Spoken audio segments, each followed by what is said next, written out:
Bonjour à toutes et à tous.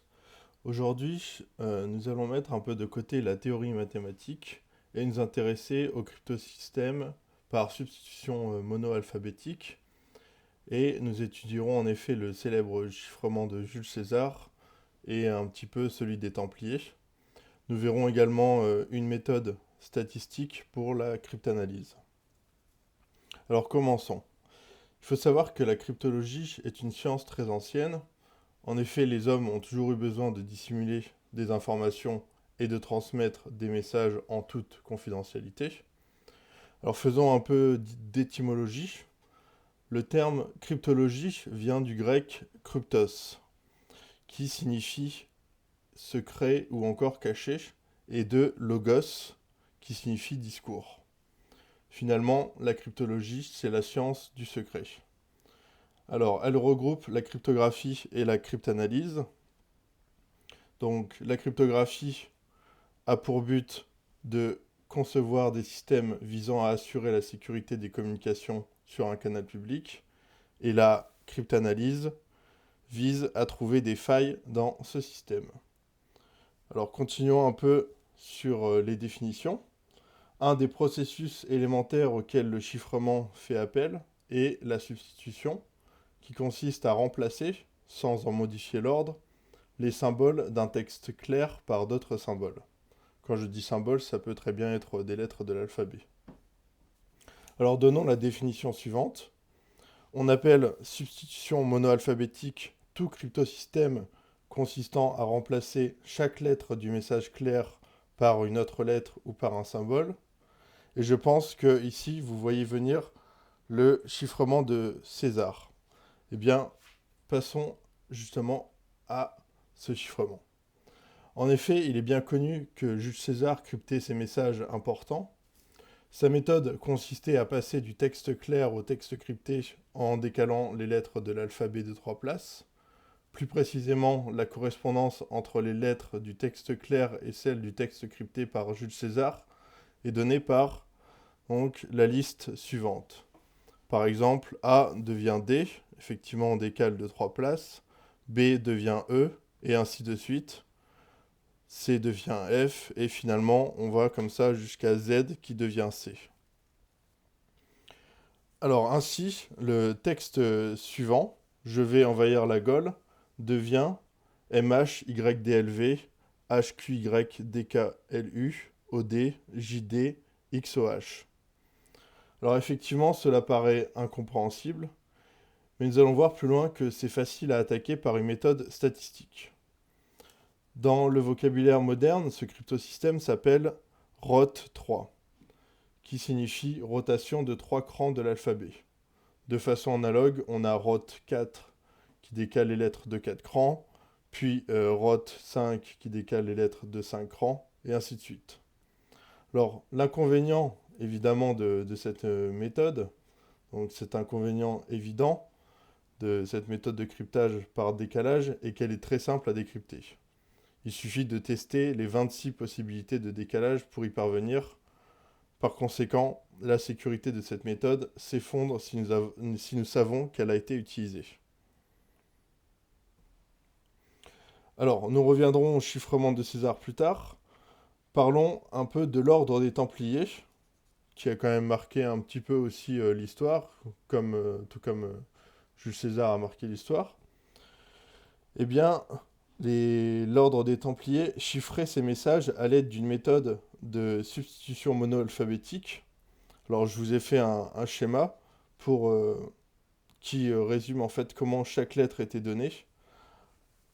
Alors, et le symbole qui lui correspond.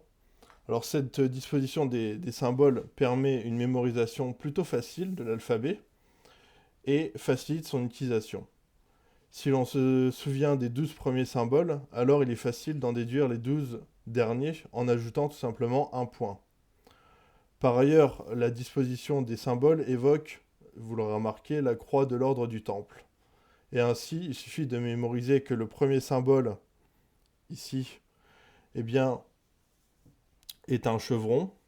Le deuxième symbole, celui-ci, est un triangle. Et le troisième symbole est ce que l'on pourrait appeler un cerf-volant. Ainsi, on retrouve aisément ce schéma, et il ne reste plus qu'à se souvenir de l'ordre dans lequel sont écrites les lettres en entourant les symboles. Alors voilà pour l'ordre du temple, comme je l'ai dit, on allait passer brièvement dessus. Alors désormais, calculons le nombre de substitutions monoalphabétiques. Alors, il faut remplacer la lettre A par une des 26 lettres. Il y a donc 26 choix possibles. Pour la lettre B, il nous reste donc 25 lettres, donc 25 choix possibles. Pour C, il ne nous reste plus que 24 lettres, donc 24 choix possibles, et ainsi de suite. Au final, le nombre de façons de permuter les 26 lettres de l'alphabet est tout simplement 26 fois 25 fois 24 et ainsi de suite jusqu'à x2 fois 1, qui est en fait 26 factoriel. Alors 26 factoriel, ça fait environ 4 fois 10 puissance 26. Donc on se rend compte qu'il est maintenant plus question d'essayer toutes les possibilités, même avec un ordinateur, ce serait beaucoup trop long. Pour autant, choisir aléatoirement une substitution monoalphabétique nous permet-il vraiment d'obtenir une méthode de cryptage solide? C'est une question que l'on se pose. Eh bien, la réponse à cette question est négative. Effectivement, c'est non. Alors, expliquons. Imaginons que nous avons intercepté un message crypté de cette manière et que nous ne connaissons pas la substitution employée. Comment pouvons-nous faire pour déchiffrer ce message? Eh bien, l'idée essentielle est d'utiliser les statistiques. Alors, tout joueur de Scrabble, je ne vais pas dire tout le monde le sait, mais c'est vrai qu'à force d'utiliser la langue française, on sait que certaines lettres sont plus fréquentes que d'autres dans cette langue française. Alors effectivement, l'analyse statistique dépendra eh bien, de la langue dans laquelle le message est écrit. Donc, comme je disais, certaines lettres sont plus fréquentes que d'autres dans la langue française, mais dans quelle mesure exactement? Alors pour le savoir, il a fallu compter les lettres dans de multiples textes publiés sur divers supports. Bien entendu, tout ça s'est fait par ordinateur.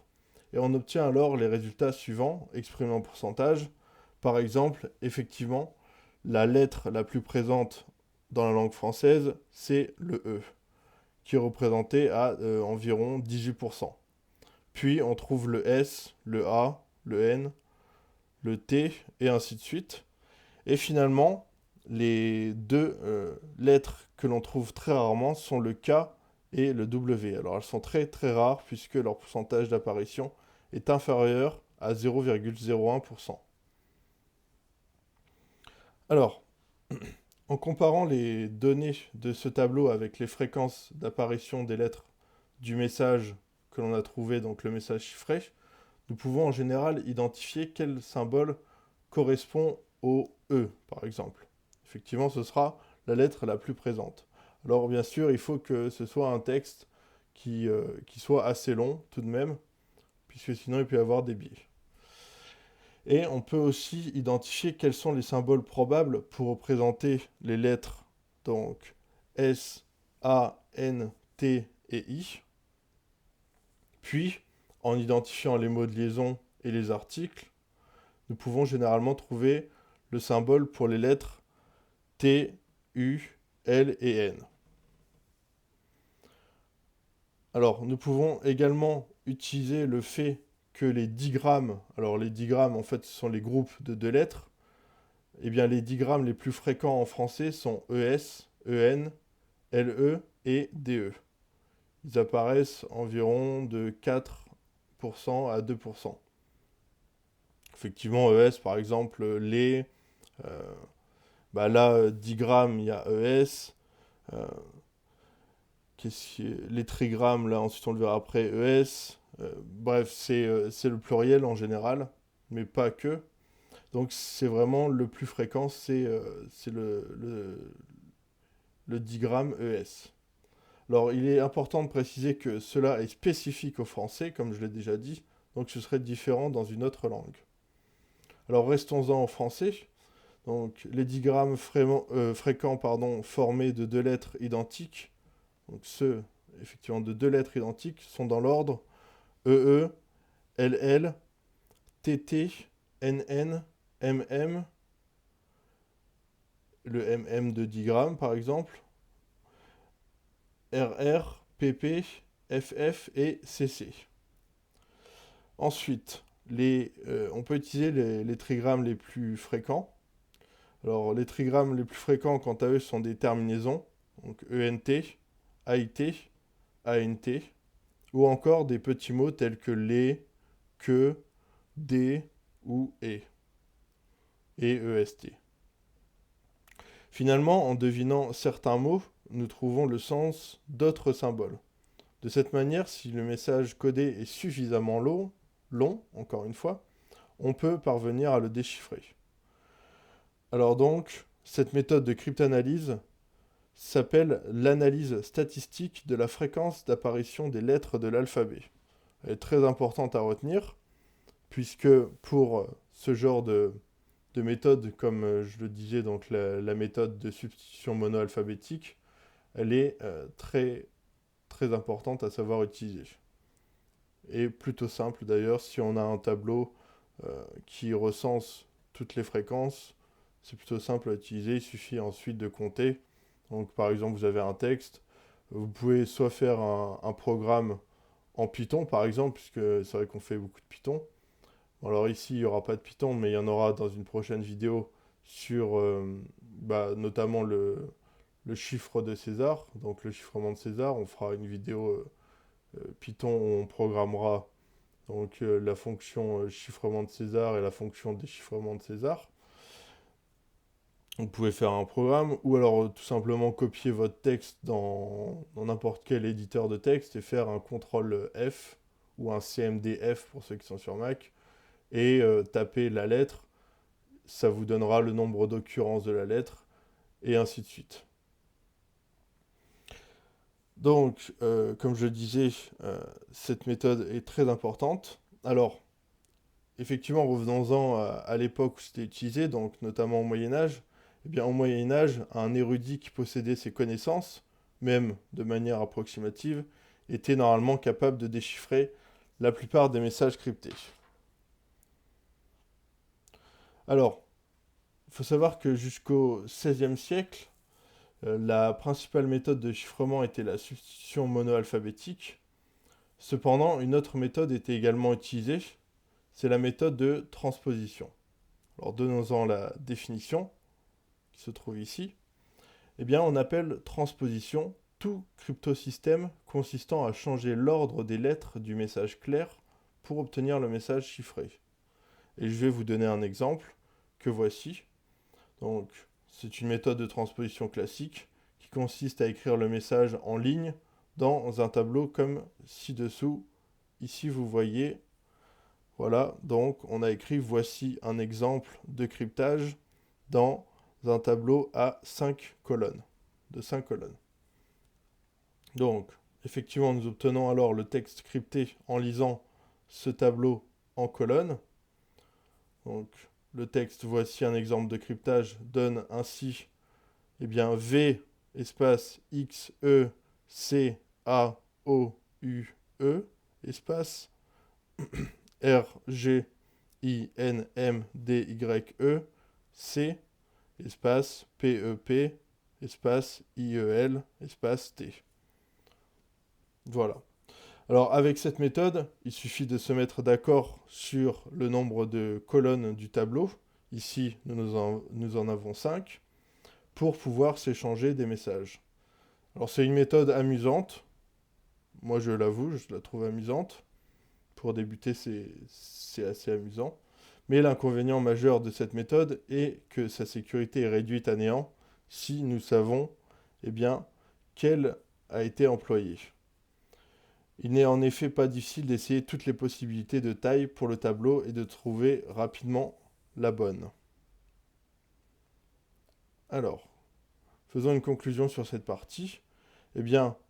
Quelle que soit la méthode utilisée pour mélanger les lettres, il n'est en général pas très difficile de les remettre dans le bon ordre. Donc, les systèmes de chiffrement par transposition n'offrent que peu de résistance.